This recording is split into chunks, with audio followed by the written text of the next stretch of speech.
guys, welcome to episode 8 of Sanj Surati Talks. I've got a fantastic guest for you. He is an award-winning director, producer, writer, a friend of a friend. I feel super lucky to have him on the show.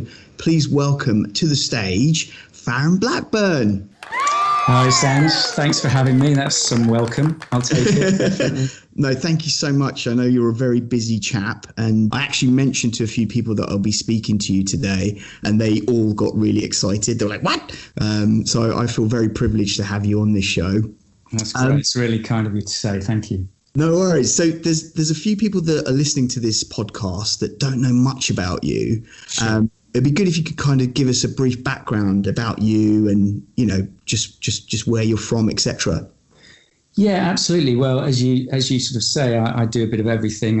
I write, direct, and recently have been exec producing on a couple of the projects that I've worked on.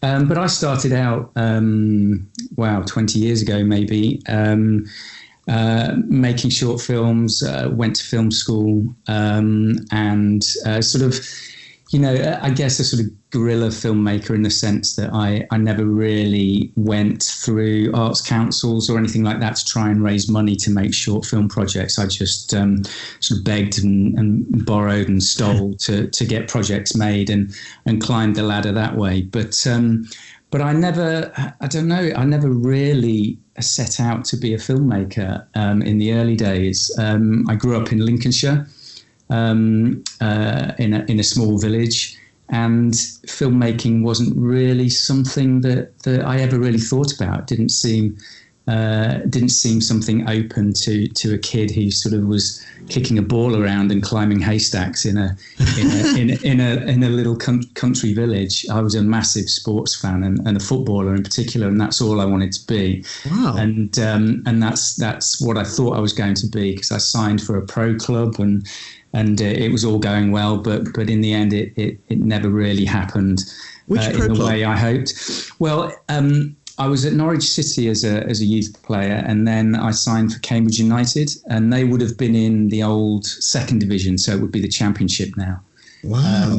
And I knocked around quite a few clubs as a youth player, and it just didn't quite work out. I got close, but it wasn't meant to be, and it was really at that point in life where I wondered what is it I am going to do, and you know, what would I like to do, but even then I couldn't really settle on what that was.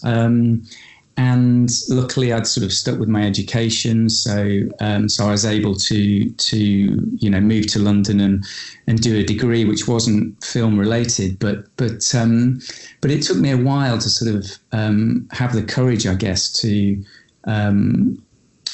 put myself out there and think, you know, I would like to have a go at making films, and then I guess my sort of passion for film came through sitting and watching the old black and white movies with my granddad on a Sunday afternoon. Wow. When I was a teenager. That was kind of my introduction to movies.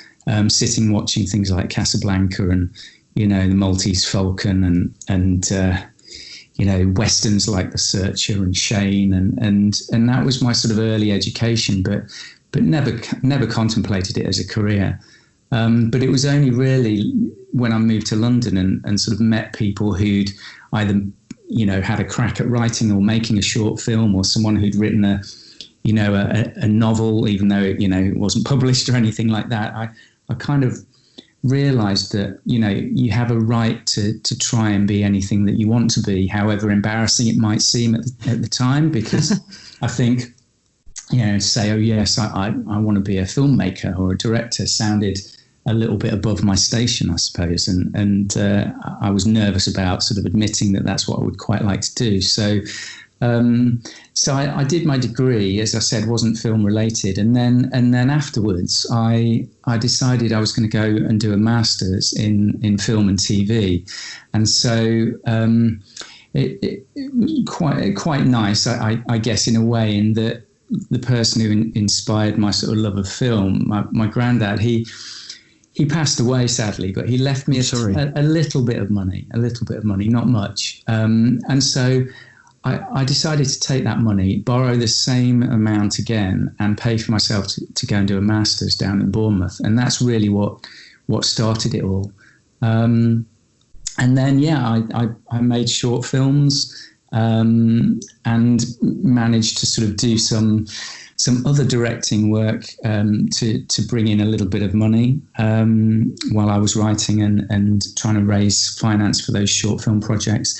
And then I managed to get onto the production training scheme at the BBC, which sadly is no more, but it was the old graduate training scheme. So it was a 2-year scheme that basically it took on, I think, 10 people from I think there were 5,000 applicants the year I did it. It was always advertised in The Guardian. And normally all those people were kind of Oxbridge graduates and the future of the BBC. So I think they must have dumbed it down a bit the year I managed to get onto it. But basically it kind of gave you free rein over what you wanted to do, which was pretty incredible because your salary as a trainee was paid by BBC personnel. Right. And then you were allowed to just sort of find out what was going on in the BBC and kind of sell yourself into that department for 2 or 3 months to try and get the experience that you wanted. So it was a pretty incredible opportunity. Yeah. And there was some formal training over the 2-year period as well. So the one thing I would say about it was really geared up to people who wanted to make sort of, factual programming or music and arts and entertainment, that kind of stuff, because to get opportunities as a drama director when you're brand new are virtually impossible. But I managed to get a little bit of, directing experience in other disciplines. I did a lot of music and I did some music and arts and stuff like that. But then I wormed my way into the sort of the drama department and the film department, and I managed to work in script development and with development execs and script editors. I managed to shadow some directors on some single films for the BBC. And I basically spent the 2 years getting as much experience in drama as I could. Wow. And make as many contacts as I could to help me get my own projects made. Because basically what you were supposed to do at the end of the 2 years was find a department that was then looking to take people on, so that you would, get a job at the end of your 2-year training contract. Yep. But I knew I was never going to get a job in drama at the BBC until I'd made some films and more. So at the end of the 2 years, I decided just to leave, and all my colleagues were like, "Are you crazy? You spent 2 years at the BBC. You have these resources and contacts at your feet, and you're just going to leave." And I just said, "Yeah," because I know I need to make more short films, and no one here is going to give me a drama to direct, having left film school and just done a 2-year training contract. It's never going to happen. But what I did do was then exploit all those contacts, DOPs, editors, people with kit, people with, an edit facility, composers, those kind of people, and just sort of say, "Look, I've got this short film. Can we pool resources and try and make it?" And so that's what I did over a period of a few years. I made short films that never really cost more than £2,000 or £3,000. Wow. And they did sort of pretty well for me. And what was your first one? The first film I made was at film school, and it was called If He Could See Me Now. And it was based on my sort of real life events and wow. About my estranged father turning up out of the blue just once in my life to see me. It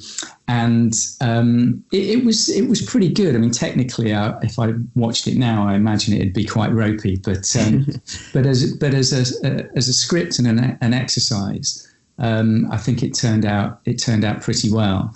And then I made 3 or 4 short films after that that did well at festivals. One won quite a prestigious award. And at the same time as that happening, I got a call from BBC Films because they'd seen a couple of those films at some short film festivals, and just wanted to have a chat, and so they invited me in. And at the time, I was working on a sort of spec idea for a movie, and that came up in conversation during my meeting at the BBC, and they loved the idea, and they literally said, you know, we'd really like to try and get that into development here. So can you go away and write a sort of 5-page treatment? Wow. And I was kind of bowled over because I just went in for a general chat, and I effectively came out with a development deal. Wow.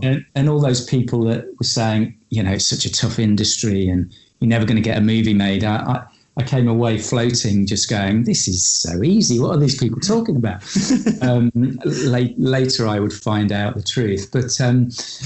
But having a sort of an award-winning short and then a potential feature film deal on the table allowed me to get my agent. That's when I first got my agent, and then I moved from there really, and came through the sort of, you know, those dramas where newer talent were given opportunity. So I did a new director's strand at Channel 4, which at the time was called Dogma TV, and I think it subsequently became Coming Up.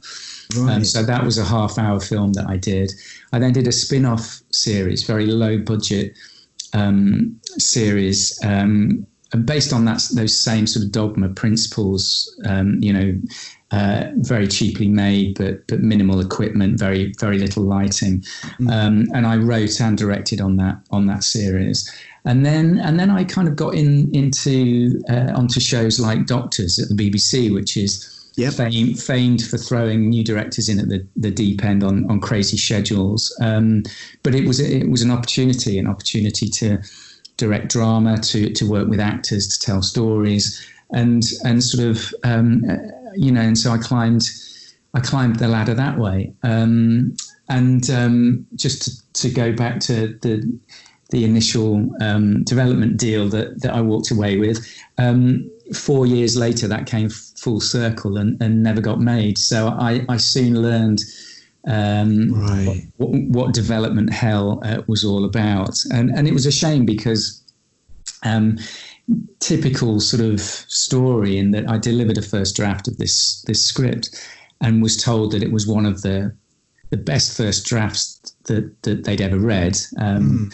They may have just been buttering me up slightly, I don't know, but I believed it. And then around about 4 years later, after various drafts and various revisions, I kind of got the very frustrating note that, you know, generally we feel it's lost some of that rawness and energy that the first draft had. And you know, I sat with my head in my hands going, you know, is it any wonder? It's just been it's just been rewritten, and unfortunately it coincided with a shift in personnel at BBC Film and BBC Drama, and David Thompson, who was heading BBC Film at the time, he left.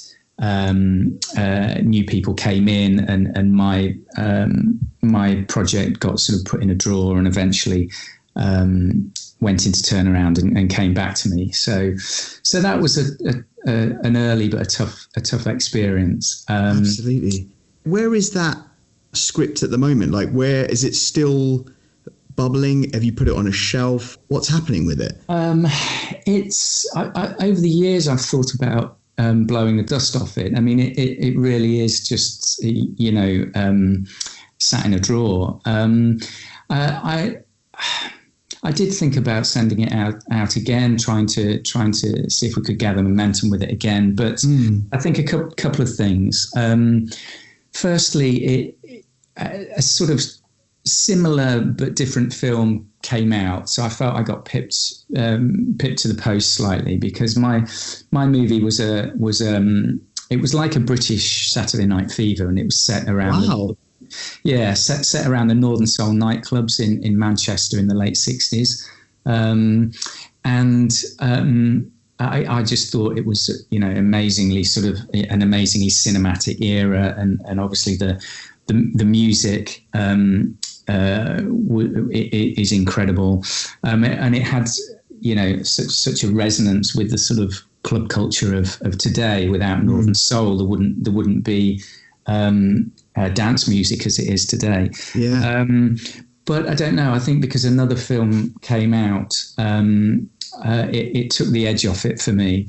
And then just, I think your sensibilities change, your ideas change, the kind of films you want to make change as you get older and as you gain more experience. And it was very much a film about a sort of, 18, 19-year-old really trying to, find his place in the world. And so, to a sense, even though that's within us all, I think we're still trying to find our place in the world, certainly in this crazy current climate. But, I wondered if I'd moved on from that slightly. But I'm still very, passionate about that era and about that landscape. And so, I don't know, maybe I'll go and read it again and see if it's actually any good.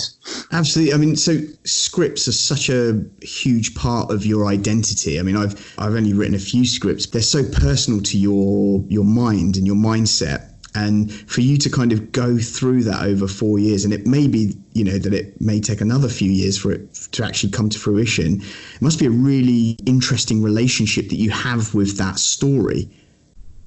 Yeah, definitely. I think scripts and films per se are kind of a love-hate thing. I think you've really got to love them, because in order to get them made, you have to spend so much time with them. But ultimately, because it's so grueling, you can come to hate them at the end. I think whether it's true or not, I think I always remember reading about Woody Allen, who sort of says that, he never has watched a single film of his ever since he made it, because the process is so grueling that you come to just really sort of resent the end product, which is kind of crazy and a little bit sad, and I understand it to a degree. I'm not quite the same now. I do take pride in seeing the end product either on a TV screen or on a cinema screen. But you certainly have to have endurance with a script, and as you sort of rightly say, when you're with it for such a long time, your thoughts and ideas of your own do change, experiences of your own change, and you kind of need to be able to adapt the script accordingly to represent your sort of who you are within that script. It needs to sort of ebb and flow, just as your own sort of thoughts and ideas do over a course of time. Absolutely. Let's talk about this award-winning short that you made. What was it called? The film was called Going for Broke. And again, it's a slightly strange award. Sky Movies ran an award, almost like a program for 1 year only, and where they would screen short films from all over the UK, and then sort of shortlist them, and they came up with a final 5, and then they made a program about the films and the filmmakers, and announced the winner of the film on the show, and my film won this sort of very sounds very grand, but Britain's best short film, and so it was pretty amazing, and it just started out as a sort of a little film that I wanted to tell. I had no idea how I was going to get the money for it. It wasn't made for much. I wanted to shoot on 16mm, and it was really a kind of slice of life drama about a housewife who goes on a game show, to try and change her and her her family's life, and ultimately ends up discovering that sort of all she really needed was right on her own doorstep. So it was. I even shot in the same street as where Mike Leigh shot Life is Sweet. Wow. In the house opposite, actually. It was kind of that world, but without pushing the characters to that sort of. I guess one accusation of Mike Leigh's work at times is that his characters become slightly caricatured. My characters were very grounded and real, but it was really just, as I say, like a small slice of life drama, and it was quite personal. It was something that I thought long and hard about writing. Characters in it were based loosely on people that I knew and grew up with, and it kind of represented my sort of family values and those kind of things. And it did really well. And as I said, it was that film combined with the feature deal that allowed me to sort of approach agents and led to ultimately me getting my agent, who I've been with ever since. Which agency did you sign with then after that? I signed with Independent Talent, who actually, when I started, they were ICM, and then they became Independent Talent. And my agent, fantastic agent called Cathy King.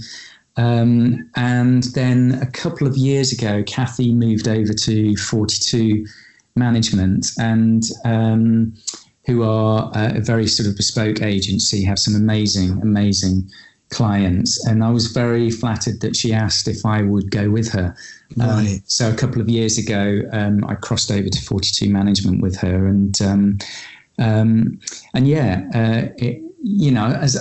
my feeling about agents is that really it's more about the agent than the agency. It's a very personal relationship, and they need to sort of understand you as a filmmaker, but also as a person, and they need to understand, your life situation, your family situation, all those things that you have to sort of take into account when considering a project. And I have that I'm blessed to have that relationship with Cathy, and so it's been a fantastic partnership, and long may it continue. Absolutely. And having that relationship is so important because it's so personal. Whether you're an actor or a musician, you need to have that right person in your corner that really truly understands who you are, as well as, what your talent is.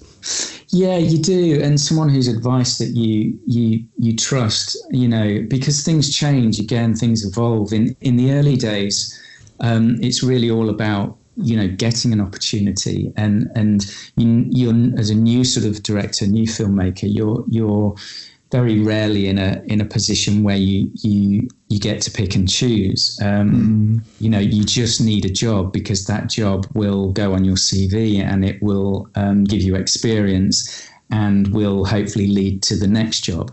And then that one leads to the one after that. And so hopefully it continues. So in the early days, you really need those opportunities. And but hopefully as you get more experienced and you build more of a reputation, and people start to see you as an individual filmmaker, and they buy into the kind of things you do and the things you say, and your kind of the kind of look, I suppose, that emerges throughout your work. And then they come to you and request you specifically. And that's the point at which you hopefully start to get to consider scripts and choose. And it's an equally crucial period, because you want to make sure you make right choices. And so your agent's advice is so valuable there as well. But there's so much to consider when you're offered a project, and so many things that as a director you need to have in place, and your agent does far more than just get your work on certain people's tables. and try and push you through the door. A few years ago, I made a movie in Canada, and it was a huge decision as to whether I did it or not, because obviously, making a movie with a very big actress and a European studio was something I never dreamt I would reach, and it was an amazing opportunity. But I would be gone for months, and with two little girls at the time, and my wife, obviously, it wasn't an easy decision, and I had to have all the safeguards in place. And in the end, to make it possible, we all just uprooted as a family and went to Canada. Wow. And had an incredible experience. But I needed Cathy to be able to ensure that we had the right accommodation, and that financially we were covered, and that travel was covered, and that we would be looked after when we got there, and all those things, vital family life things, I needed to be sure of in order to take this amazing opportunity. And if those things hadn't been able to be put into place, then I'm not sure I would have made that film. So it's filmmaking kind of it takes over your life, and so you kind of need someone in your corner, as you say, not just from a creative perspective, not just knowing what's out there and when things are happening, but someone who knows you and your life to be able to sort of protect you in a way that allows you to take those opportunities when they come along. When you signed up to your agent, you started to work with Channel 4 and Dogma TV. Yeah. What was the program that you made with Dogma? The series was called Dogma TV, and it was a series of half-hour films that were given to new directors by new writers. And so I made a half-hour film called Dead Meat. And it was very, very, very low budget. I mean, I can't tell you how low the budget was. I think we were almost in deficit. It was that low. But it was based on the Dogma principles. So we shot on a very sort of cheap video camera. I think we had maybe one or two lights, just simple red heads. And a very, very pared down crew. In a way, it was almost like documentary filmmaking, but with a drama. Okay. And so I made that, and it went out. It was quite a sort of late in the evening slot, but it was incredibly valuable because you were allowed to sort of make mistakes, but you kind of got away with them, I think, because it was all a little bit rough and ready. Right. So some of those mistakes just kind of got absorbed into, the low budget nature of what people were seeing. And that's sort of one thing I would always kind of advocate to new filmmakers, is to just try and make as many things as you can as cheaply as possible, so that you make those mistakes cheaply. Right. I'm not saying I made mistakes at the cost of Channel 4, but I was still evolving. I was still learning massively, and I learned so many things just by making that half-hour film. Right. Just as I did making the next short film and the next short film. Every time I made something, I learned even more, and again, it sometimes makes me question whether spending money to go and do a master's degree was the right thing. I mean, ultimately, I am where I am, so it probably was the right thing for me. But maybe if I had my time again, would I take that money and make 10, 15, 20 short films just on a cheap camera, cheap format? And just make all my mistakes really, really cheaply, and then be absolutely ready when the time comes for that bigger, better project. I don't know. It's something that I've thought about in the past, and it's something that I think about, quite carefully whenever I'm asked, advice from new directors as to how to get started. That advice is amazing advice, because it's only through mistakes that you learn, as you say. But I just love that quote you just said there, like, try and make as many things as you can as cheaply as possible, so that the mistakes are done on a low budget, as opposed to being in a really trepidous kind of scenario where the stakes are higher. Yeah, because ultimately that's why drama jobs and film jobs are so hard to come by. The stakes are so high. Right. They really are so high on both a creative level but a financial level. I have seen projects, television projects, high end stuff that will have to remain unnamed, but see them just sort of almost implode because the directors just haven't been up to it.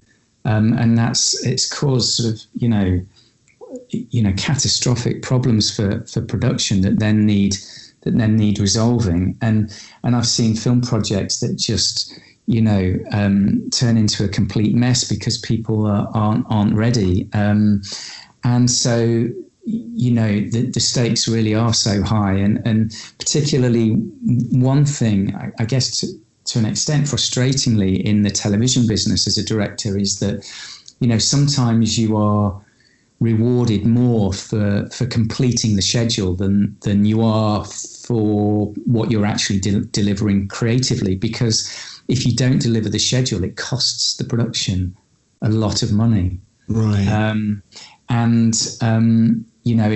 If you're not making your days and scenes are falling off onto other days, and then you end up having to extend the shoot and all that kind of stuff, it all costs so much money. And so in television, particularly, probably more so than film, you really need to be able to demonstrate that you can deliver on a creative level, in terms of telling your story and getting great performances, and establishing a sort of, an appropriate aesthetic.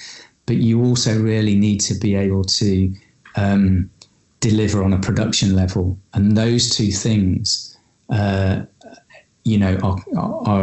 a winning combination if you're looking to work in television. And those are the things that producers will really want to be sure of when they're hiring you, which is why shows, I guess, like Doctors are brilliant things to do. I know some filmmakers turn their noses up slightly at sort of daytime half-hour dramas like that. I didn't, because it was a great opportunity to direct, to tell stories, to work with actors, as I've said.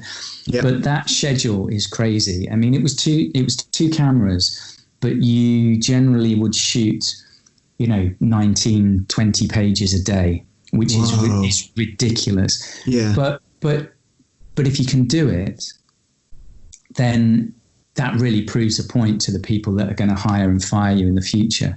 And also from a sort of personal level, it gave me such confidence knowing that I could deliver on that kind of crazy schedule, that really I could go into battle on any production and come out relatively unscathed. So and again, just touching back on agents and advice and just needing to get that job in the first instance. Those are all the things you have to consider. What am I going to get out of this that I need to equip myself as a filmmaker, that someone is going to want to employ? And, taking a job because it's got a crazy schedule and you can prove that you can deliver at that stage of your career is just as valid as taking a job because it's creatively fulfilling, or you get to show off what you can do visually or whatever. So it's all about, trying to get as many of those strings to your bow as possible. Absolutely. And filmmaking is an art form and a craft. People like Ridley Scott, for example, they have a schedule and they stick to it, and they're efficient with that process because they want to get the best out of that moment and ensure that everything that's delivered is done in the most efficient way. Yeah, absolutely. And everyone has their process. But again, that's something that only comes with experience. Yeah. I remember when I started out, when I made my first short film, I literally shot listed every shot in the film, which I just laugh about when I look back now, because I barely shot list at all now. Right. But I was so terrified of missing a shot that I had to write every single one down and cross it off. But with experience, you learn, how unnecessary that is, or maybe for some people it remains necessary. But for me, I've reached a place now where I understand the mechanics of the scene when I go on the floor. I know what I think the scene needs in terms of blocking and the action and the way it needs to be shaped. I like to leave room to maneuver ideas on the day and input from cast. And then when we work through it and we rehearse it and look at it, then I kind of take a step back and I can see the way it needs to be covered visually. I can see the shots required to tell the story in the most appropriate way. And I break that down literally on the day, having sort of worked through the sort of the action within the scene. And sometimes when I say that to people, they go, "What? You don't shot list anything? That's just terrifying." But it's kind of not for me. That's my process now. That's the way I work. I mean, don't get me wrong. If it's a visual effects sequence or it's a very complicated action sequence or something like that, then I will work with a storyboard artist, and to make sure that we know what we're doing with that sequence. But generally, with just dramatic scenes, I don't do that at all. Awesome. It was really interesting there, Farren, because when you really started to kind of flow with regards to the mechanics of how you work, how you make a film, how you work on a scene, I'm sure there's lots of people listening to that will get a lot of value out of that. It was very inspiring what you just said there. Oh, thank you. I mean, everyone works differently, and that's what's so great, and that's what makes you an individual filmmaker, and that's why a producer will pick you over me, because they like your take on the material, for example. And if we gave the same script to 10 different filmmakers, you get 10 different films, and that's what's so great about it. But I think there are some fundamentals that probably everybody adopts. But my kind of process starts with the script and with the story. Every decision I make, whether it's to do with casting or design or costume or makeup, lighting, lens choices, whether the camera moves or remains static, everything is informed by the script and the story and what we need to move that story forward. Because there are so many decisions that you have to make as a director, and you could make 10 decisions about or 10 choices about one thing. You might have 10 options of how to do something, and they're all equally valid, but you've got to pick one. And so I always go back to the script and try and keep it as simple as possible in terms of, what do I need to do next to move the story forward? And that's whether the camera moves, it dictates what I might say to an actor, all that kind of stuff. And again, you kind of just find your way with it, I think. And ultimately, again, something I sort of always say to new filmmakers who are kind of striving for some kind of identity, which when I left film school, I was, because I thought I needed to. I thought that's what made you as a filmmaker, something that people call your voice. And I would scratch my head and panic and go, well, what's my voice? I don't know what my voice is. What does that mean? Is that style? Is that the way I shoot things? Is it, the way I, the things I want to say in my projects, or what is it? I don't know. And it used to freak me out, and I used to lie awake, stressing about it. Wow. And then I kind of reached a sort of an epiphany where I just thought, I'm just going to ignore it, and I'm just going to do my best, and I'm just going to make the decisions that I think are right and appropriate. And then I really hit upon something, because down the line now, after a number of years, I realized that that's exactly what your voice is as a filmmaker.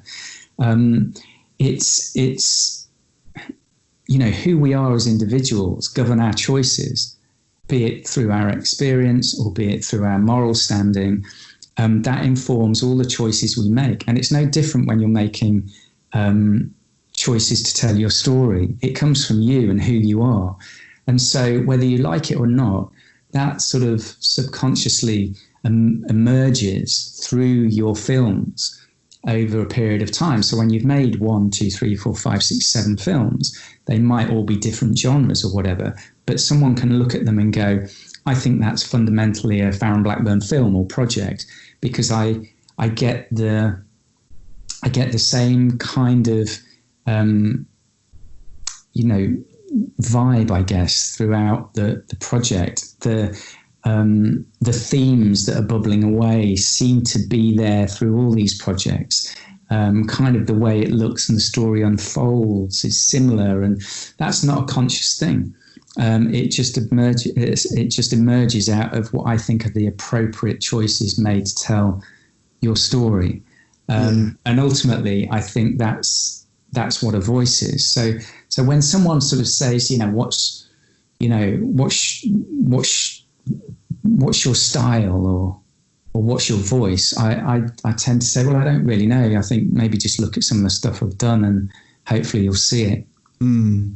You've done some great stuff with Netflix. You worked on Daredevil, Iron Fist, and The Defenders. Talk to us about how you got into that and what that experience was like.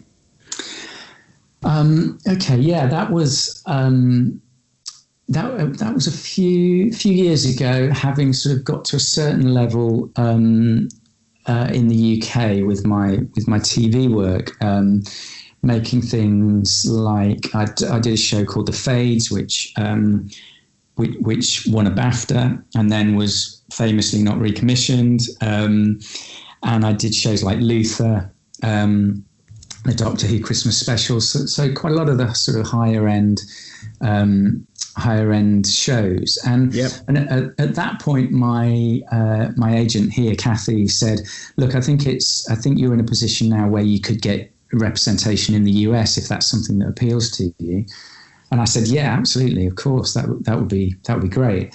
And so she said there are a number of US agents that we work with and co-manage clients on, and I'm happy to sort of make that introduction, send some of your work out to them, which she did to about 4 or 5 different agents. And they all responded favourably. And again, wow. I jumped on the phone with them and had a long conversation and eventually decided to go with Dan Rabinow and John Kassir at CAA, because it's similar to Cathy. I felt like I connected on a personal level. And then quite soon into that relationship, I started getting sent a lot of film scripts from the US to read. And then I got a call one day to say, look, Marvel are doing this thing with Netflix, and they're going to make a number of TV shows over 3 years, and they're kicking off with Daredevil, and they'd like to talk to you about it. And I was like, oh my God, really? And I was actually on holiday in Greece at the time, a much needed holiday, and I promised my wife I wouldn't do any work, and then I sort of had to go cap in hand to her and say, look, I know I shouldn't have been checking emails, but I did, sorry, but it's a good job I did, because there's one from CAA, and they want to set up a Skype with the VP of Marvel Television with regard to me potentially doing Daredevil. So I had this Skype, and I'd done as much sort of prep as I possibly could, expecting to really have to work hard for this job. And literally, it was a 10-minute Skype. They told me how wonderful they thought my work was. And before I even had a chance to sort of pitch for it, they said, "So we'd love you to come and do Daredevil." And I nearly fell off the chair. Wow, that's amazing. So it was incredible. So I went and I was hired to do one episode of season 1, and it went so well that I was the only director on season 1 invited back to do a second episode. So I did episode 5 and 10. But it was a bit of a culture shock. I think as a director entering into television, you need to understand what you're in for, because it works very differently to over here. In the UK, you're very much, like a film director on television. You see the process right through to the end, all the way through post-production, and all the principal decisions come from you in terms of prep and casting and locations, and then the shoot, and then the edit and music and sound design and blah blah blah, all that kind of stuff. In the US, unless you're shooting a pilot and setting it up, which works similar to how I've just explained over here. But if you're just going to do an episode of an American TV show, you're in the door, you have about 8 days prep, 8 or 9 days shoot, and then you get 5 days in the edit just to literally do your assembly, and then you're gone. And then the showrunner takes it on and finishes it all. So all the bells and whistles, so the VFX and the sound design, and the grading and the music and all that kind of stuff is done by someone else. So you have to be prepared for that. You have to be prepared to give up a lot of that creative control. Yeah. But in a way, I knew that going in, and so I was quite bold, quite brave. Some might say I took quite a big risk, and to an extent that's true. But I kind of figured that they could have any director they wanted, but they'd hired me, so there must have been a reason for that. So I kind of shot my episode the way I wanted to see it ultimately on screen. So I didn't blanket coverage things. I was very careful about the shots I wanted to tell the story. And so I guess in a way I didn't give them an abundance of coverage that would allow them to go into the edit in my absence and change it any which way they felt. So I kind of almost locked them into a way of cutting the show together. To keep a sense of my identity on it, and it worked. They really, they felt it was a really strong episode, and as I say, they asked me back, and then subsequently, I went and did Iron Fist. I also did the season finale of The Defenders. Yeah, and I loved it, by the way. I love those shows. It was amazing stuff. They were amazing things to work on. They were tough, and whilst there was a lot of sort of control in one sense from Marvel, given it was their IP, in a sort of in other ways, when it came to actually shooting, they gave me so much freedom. They weren't dictating, how things should be shot, necessarily where they should be shot, what kind of coverage should be given. And they really sort of wanted, me to bring everything that I bring to the table.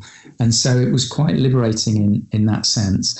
And just, being on the streets of New York and shooting in, on Daredevil, we shot in Hell's Kitchen. Wow. Which was a little bit hairy at times, and shot all over New York. The location guys would take me out to see a short list of locations and to see where I wanted to shoot. And I would literally, I'd get to the location and I'd just, say to them, well, that looks amazing in that direction. We could shoot that way. But then I'd turn 360 and literally go, we could shoot in any direction here because it's New York and it all looks so cool on camera.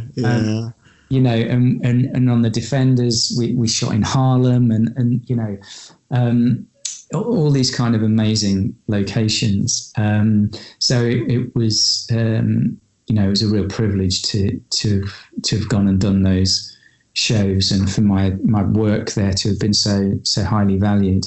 You earned that opportunity. You know, you worked so hard to build up towards that kind of apex, which is brilliant.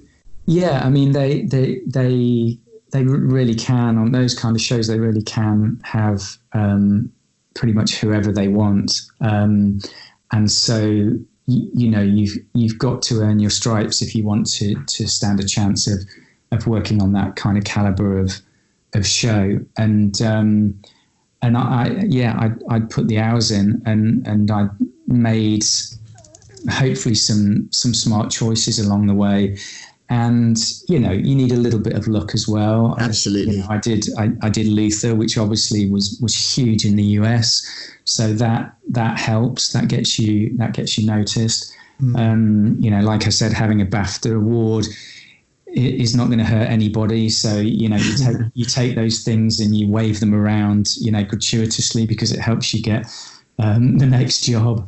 And so, you know, the stars kind of align, but I've always felt you need that bit of luck, but you also create your own luck to a certain extent. Absolutely. What are Netflix like? They were amazing, I have to say, because I did a show called The Innocents with Yep. Netflix as well. And they, the one thing I would say about them, again, is that they just get wholeheartedly behind their creatives. I mean, when I did The Innocents, it was a tough process to get that job, because it was their first UK full original show. Right. It was by new writers. They were looking for someone to set it up and lead it, but shoot most of it. At the time, I think actually shoot all of it, but I couldn't do that in the end. And so I went through various stages with the production company, New Pictures in the UK, with the producer and then the exec producers. I had meetings. Then I had to have meetings with the writers. And then eventually I had to pitch to Netflix. And it was actually whilst I was in New York doing Iron Fist. And I had to prep this huge Netflix pitch whilst prepping and shooting Iron Fist. So I was sleeping very little. And I remember one morning of a shoot. We were shooting in New Jersey, and I was staying in a hotel up there, and we were due on set at 9 in the morning, I think. And because I had a busy shoot schedule, that Netflix had all agreed to get on like a video call at, I think, 7 in the morning. Right. So I was up at 5 swatting up on all my prep and my mood boards and all that kind of stuff. And I got on this video call, and there were about 14 people on it. And everyone's face was like a little passport photo-sized image on my screen. And whenever someone spoke, their face popped up full screen. And so it was like a visual assault. And I was on this call for 2 hours, and then just went and shot my day. Didn't think anything more of it. And then a couple of days later, the producer, Elaine Pike, called me and said she was delighted that Netflix wanted me to do the gig. So that was amazing. And then from that point onwards, they were just so so supportive of the sort of creative vision that I had for the whole show. Because it's about world building when you're setting up a show. Right. Or just as it is when you're shooting a film, it's about creating the world that you want your audience to enter into.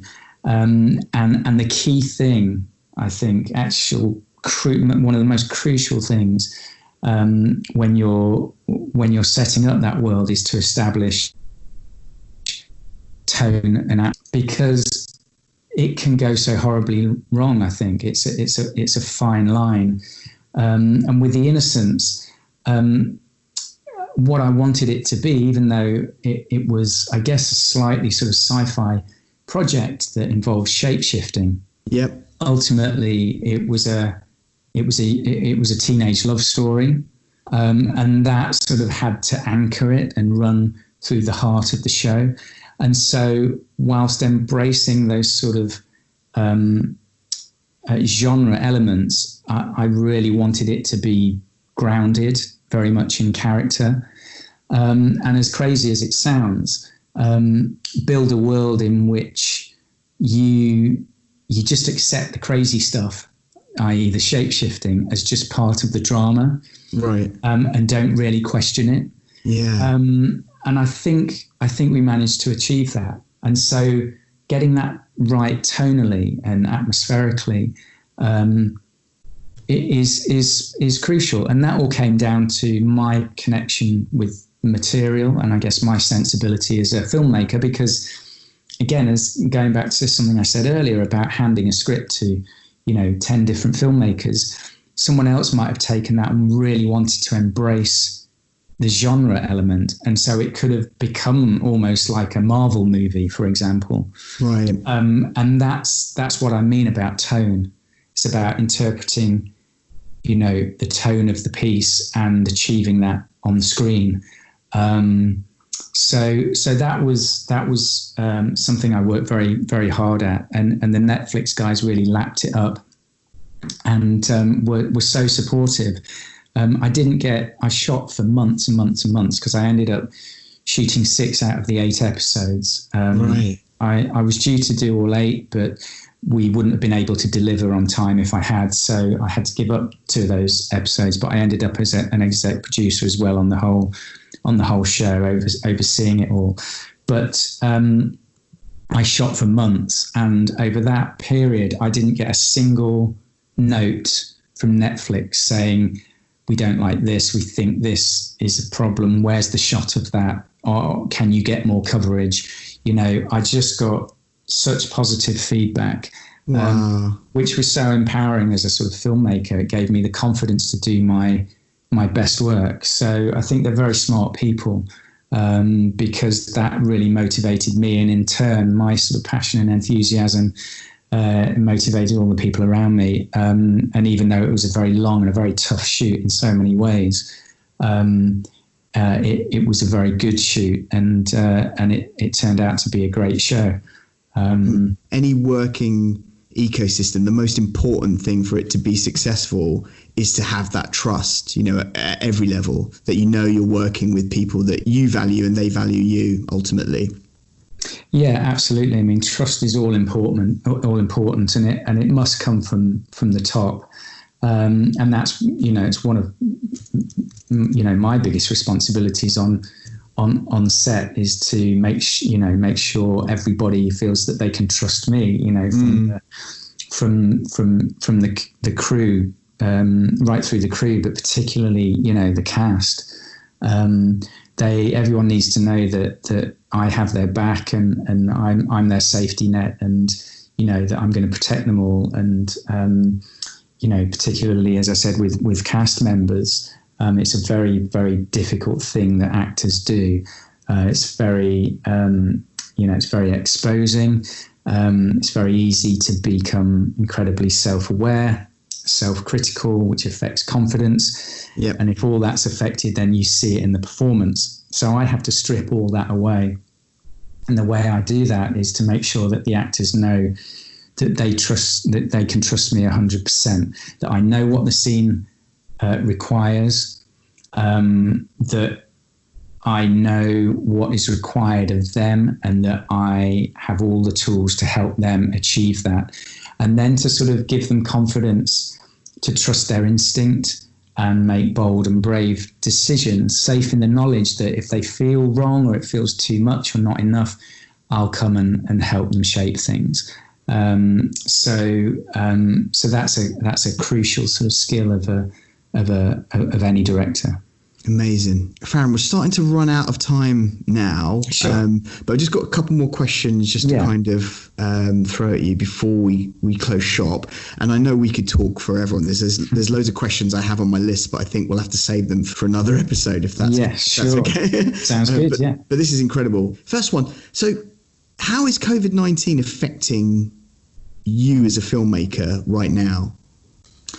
Well, it's certainly affecting the industry. I mean, the industry has literally shut down, and I know there's a lot of talk about how we might be able to get up and running sooner rather than later, but it pains me to say I can't see that happening anytime soon, given a film set is such a circus of individuals that all rely on working in such, an intimate capacity and in such close proximity, and let alone how you block action in the scene with actors and social distance them and it not look crazy.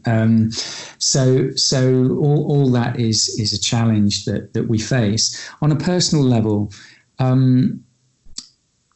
it's tough. I've been at home now for 11 weeks, and we're on extreme lockdown here because without going into too much detail, my wife has a health condition of concern, and so we have to shield, and so we're all thankful for our garden, but we're not leaving the house. So that's a challenge, sort of to keep physically active, but also to not go insane. But we're managing it, and the children are managing it. So that's tough. But from a professional point of view, I guess I was one of the lucky ones in that I was working on a show when lockdown happened, and we were very deep into post-production. The technology available is just mind-blowing, and so I've been able to continue editing, being able to do sound spots and music spots and grading sessions and all the things that are part of the post-production process I've been able to do remotely at home. So I'm close to finishing that project now. I think in about 3 or 4 weeks it should all be done. Wow. And then I guess that's the scary time, because then I'm who knows when I'll work again. I'm attached to 3 movie projects which I am actively developing, so that will take up some time.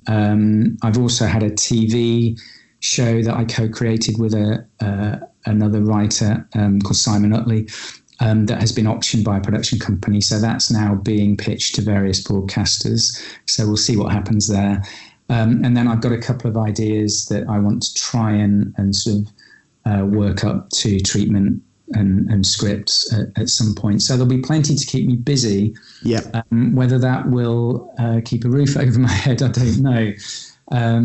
But it's certainly been a very challenging time. But I think I do feel very lucky to have been able to continue that work, because it's given me sort of focus and structure to my day. And I'm not someone who is able to sort of just sit around or sit still for very long at all. No, I can imagine. And I think you highlighted just how technology is advanced and how the post-production process there is an ability to still post-produce, even though it's not ideal. People can still finish off the projects that they've already captured, if that makes sense. Yeah. I mean, it is incredible, the technology available. I can share my editor's screen, and we can I can see his monitors and his timeline, and we can talk like on an open mic. And it's basically the same as being in the edit suite, only I'm not physically sitting next to him. And similarly with, grading, I didn't think this would be possible. Obviously, you're not quite getting the image that you would expect on the baseline on the top tech machine in the grading suite. Yeah. Although the colorist has that, But what I'm seeing is not quite that same picture quality, but at the same time, it's a really high standard of picture quality. And again, I can share the screen, so the colorist can isolate parts of the image, and and we can make our changes, and I can see it happening live, and then I can give notes as it's happening. All these things, are possible. And I think it will change the way in which people do work in post-production. My editor is sat at home with his Avid suite in his office, and I'm sure he'll make a campaign for only ever working from home, never needing to leave and go to an edit suite again. And he's probably right. So, I think there will be a lot learned from this process moving forward. I see. Farren, so we're coming up to the end of the show. Everything you've been saying has been brilliant. I'm sure everyone listening is going to get loads of value from it. If anyone wants to contact you, what's the best way to contact you? Probably the best way would be through Cathy at 42. So, my agent is Cathy King. Her assistant is Alex Block, and that's at 42 Management in London. Are you on any social media platforms? I'm on Twitter, actually. Yeah, that's it. So you can find me on Twitter. Cool. Awesome. Well, look, it's been wonderful speaking to you. There's so much there. I'd love to get you on another show in the future. We're thinking about doing some panel discussions between a few filmmakers when the lockdown drops, and I'd love to get you on board. You just got a lot to say, and your experience is really interesting. That'd be an absolute pleasure. It's been great talking to you, and I'm grateful for you having me on. Awesome. Thanks so much. Those of you listening at the moment, if you want to share anything, don't forget to share the hashtag Sanj Surati Talks, all one word. Wherever you are, hope you're safe and sound. Look after each other and be good.